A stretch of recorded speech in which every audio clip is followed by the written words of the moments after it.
Welcome back to Conversations with Troy. And here's Troy Perry. And I want to ask you a couple questions today about you meeting President Carter. And that was before he was President Carter. That's correct. I'm one of those people that when I moved to LA and I founded Metropolitan Community Churches, I learned very quickly about politics in our city. And it's very important that you meet politicians to talk to them, to make them understand why there needs to be laws that are struck down against gays and lesbians, bi and transgendered folks. In 1975, it was very, very interesting. I was invited by Ed Edelman, who was a member of the Board of Supervisors, right. And Ed is retired now here, but he called and said, there's somebody I want you to meet. And he said, the governor of Georgia is going to be here in LA, and he's going to run for president. He's running for president, and would you like to come? And I said, absolutely. Right. I thank you for calling me and inviting me. We had a meeting. There were 80 of us in a hotel on Wilshire Boulevard, and I remember when we went in, like I said, it was a very small group, and here was Jimmy Carter, the governor of Georgia. He came in, he made his speech Right. to all of us who were there and told us why he wanted to be president of the United States. It was very, very interesting listening to him, and I was really impressed. Of course, being a Southerner myself, That helps. it didn't help. It didn't hurt Yeah. that he had a Southern accent. Yeah. And so we sat and we listened to him. Once we were finished having our snacks and listening to him, he then said, I will answer any question you ask. Anybody who's running for president should not be ashamed to answer any question you ask. So he said, anybody who has questions, I'll gladly answer them. And Your hand went up. my hand went up. Now, the first questions were very, do you support Israel? I mean, things that you would expect from Los Angeles, Right. our diverse community here and one of the largest Jewish communities in America. I expected, and he called on someone. And I was the fourth person that he called on. Wow. And when he did, I said, yes, Governor Carter. I said, I'm Reverend Troy Perry, and I want to ask you about homosexual rights.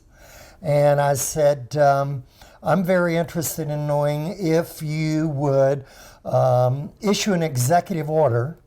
I really went there. I mean, I'm going for the juggler. I don't want to go to Congress. I said, would you issue an executive order stopping discrimination against homosexuals? I used that word again. Mm-hmm. I wanted to make sure he understood what I was talking about. And I said, in the areas of housing, I had lived in Huntington Park and was thrown out of my apartment because a boyfriend moved in with me. Mm-hmm. And they threw me out of the apartment, the heterosexual landlord did. Right. I said, in the military, I'd gotten home from the military, and that was important to me.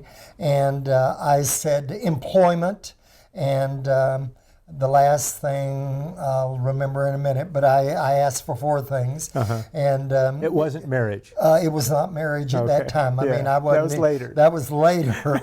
But it was, I immediately, when I asked him those questions, Dave, he said, you talk sort of fast. He said, would you tell me the four areas again? And I told them all over again. It was on the laws. Discrimination on the laws was the fourth thing. Right. And I said it again. Now, in my head, I thought if there's one he's going to disagree with, it's going to be the military, Right. because he was in the Navy and a nuclear engineer in the Wow. Navy. Wow. This was a smart man. Yeah. I know all the jokes about Jimmy Carter, but Jimmy Carter was a smart man. And Carter shocked me when he said, only on employment in one area, and that's where people have top secret security clearances. He said, I would be concerned only if the person was not open about who they were. Right. Now, this is miles for me. My first person that I backed for president was Hubert Humphrey, and I have a photograph in my home, one of the few that people don't see very often, of me talking in a crowd to Hubert Humphrey. Yes. And in the photograph is Jim Kepner, who was a person who kept all the records on our community. Right. And really gave a basis to One Incorporated outside of their collection to start the big collection they have now. And so I am all ears as he says this. Yeah. And I was, once we finished, he didn't act like it rattled him at all. And so I went up, shook hands with, Governor Carter and said, I'm going to back you for president. I let him know. Well, it was very, very interesting as he really got into the mode of running. His wife, Lillian Carter, came out to Los Angeles for, Rosalind. Right. His mother was Lillian. I'll come back to her in a few minutes. But she came out, and we were having a garden party for her, the gay community was. Nice. And it was a very small crowd. I mean, we tried to sell tickets and only sold about 25 of them. Wow. I mean, this is how bad it was. Nobody thought he could win. But there was something just about him. I thought he's going to be great in debates and all. And this thing he said about don't be afraid to ask the question. Yeah. Lillian Carter is standing in the backyard. When I arrived, I got there. Rosalind. Here I go back to Rosalind Carter, Right. the first lady, who was to be the first lady. Yeah. I was in the backyard. I was one of the co-hosts with Newton Dieter, who was a Politico here in L.A. Right. and worked later for Peggy Stevenson, who was a city council member. And he was our liaison to her later. But he and I are in the backyard when she arrived. Well, like I said, it was such a small crowd. He and I were the co-chairs, so we went up and introduced ourselves, and she's standing there, and it was cool. And she said, something so bizarre happened. And I said, what, Miss Carter? And Mrs. Carter, and she says, someone stole my luggage at the airport. Now think of this today. Here, her husband is running for president, and somebody stole her luggage. And all at once, it dawned on me, it's cool here. This was not in the warm part of it was in the winter in LA. I immediately took off my coat and put it around his shoulder. I'm a Southern boy, and immediately I said, let me put this around. She said, well, you'll be cool. I said, no, ma'am, I've got on long sleeves, don't worry. I said, everything will be fine. And so it was very interesting. In the middle of that, someone took the photograph of she and I, Newt, together, standing there with my coat around her shoulders. And later, when we used the money from the garden party to take out the ad in the Advocate, I think we only ran one. We didn't have a lot of money. And it was Gays for Carter, and so there it was. My God, Jimmy Carter won the election. And 1977. Nice. All at once, I received a phone call from Bruce Voller, who was head of the National Gay Task Force. Okay. And he said, Troy, we're going to have a meeting at the White House.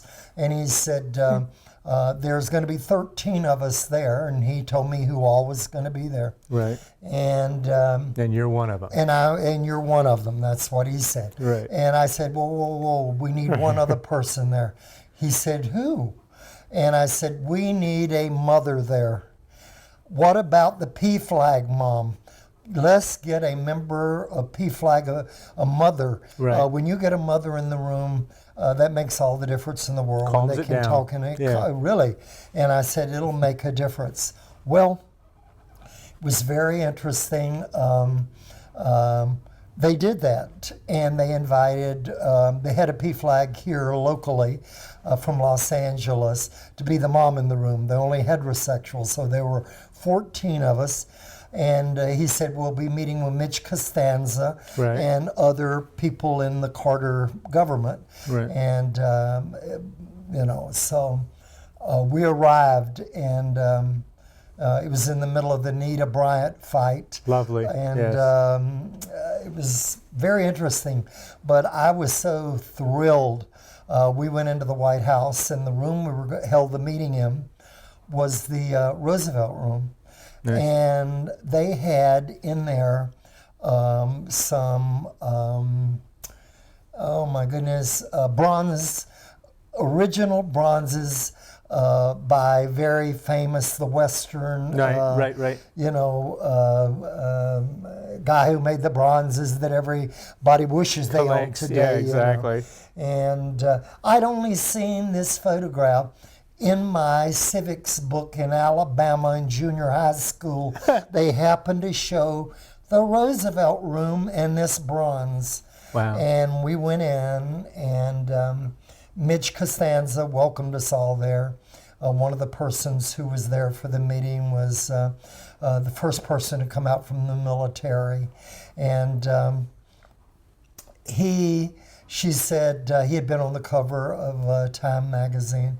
And she said, I want to tell you something. She said, I think you've earned to go in the Oval Room. So we all marched to the Oval Room. Nice. She took him in, and the rest of us had to stay behind the rope. But it was Leonard Maklovich, and one of the other persons there was one of the founders of one of the old homophile groups. And I'll come back. My brother Kennedy, my mind, I'm sorry, is setting down just a little bit today, Yeah. but I'll come back his last name. But anyway, the other person who had invited me to was Gene O'Leary. Okay. And Gene was the co-chair with Bruce of the National Gay Task Force, as it was called Right. at that time. And Frank Hammondy, I'm sorry. Okay. Frank Hammondy was the person. And she cut up with Frank, and she told Frank, she said, I've heard all about you, Frank, and I still let you in the White House. I mean, she had done her homework on all of us. Right. And she was as gracious Mitch Costanza as she could be. Well, it was very, very interesting. We went in, we held the meeting. And we went around the room. We were all assigned to talk about different issues. And mine was to talk about the persecution of gay people through religion. And I could tell her about already the churches had been burned down about New Orleans. It was a fabulous, fabulous meeting. And we came out of that meeting just knowing, in the gay community, of course, because it splashed, Just being recognized. just the perception from our community gave us a standing politically and with politicians that nobody else could have a visit to the White House. Exactly. The other thing, and this is my last story, is later we invited and we honored Sheldon Andelson, who was a banker here in LA, and he was in politics too. Yeah. And Miss Lillian, the mother of the president, came out, and the only other heterosexual there at the dance that night, there were about 1,000 of us there at the Beverly Hilton Hotel, or Beverly Hills Hotel. And all at once, Miss Lillian, the father of the man we were honoring, Sheldon's father, asked her to dance. Well, here's all these gay couples dancing, and I said, I knew we had finally made it when the Secret Service agents had to dance together around Miss Lillian to make sure nothing happened. That's the way I knew without a shadow of a doubt that things were going to change. So it really did make a difference. Nice. All right. Well, thank you, Troy. And stay tuned. We will bring you another episode of Conversations with Troy.